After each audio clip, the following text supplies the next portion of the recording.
बंगोपसागर पुणी दाना बांधुची लघुचाप उत्तर बंगोपसागर पार्श्ववर्ती पश्चिम बंग एवं तत्संलग्न बांग्लादेश उपकूल एक घूर्णिबलय सक्रिय रही। यार प्रभाव रे आगामी 24 घंटा मध्य सही अंचल लघुचाप सृष्टि होवार संभावना रही।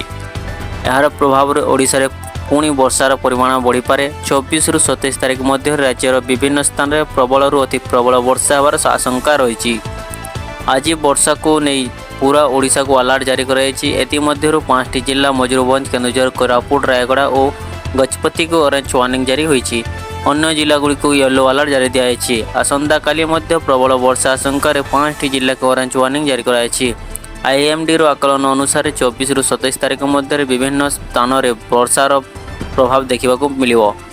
विशेषकर अभ्यंतरीण ओडिशार किछि अंचल रे मध्य भारी वर्षा हो पारे।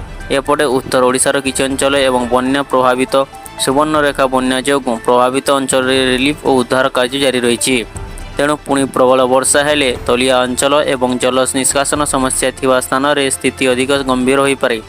लोकों को सतर्क रहबा सह प्रशासन निर्देश मानिबा को परामर्श दिया। ओडिशार पाणीपाग और वर्षा संबंधित समस्त नुआ अपडेट आम चैनल को सब्सक्राइब करंतु।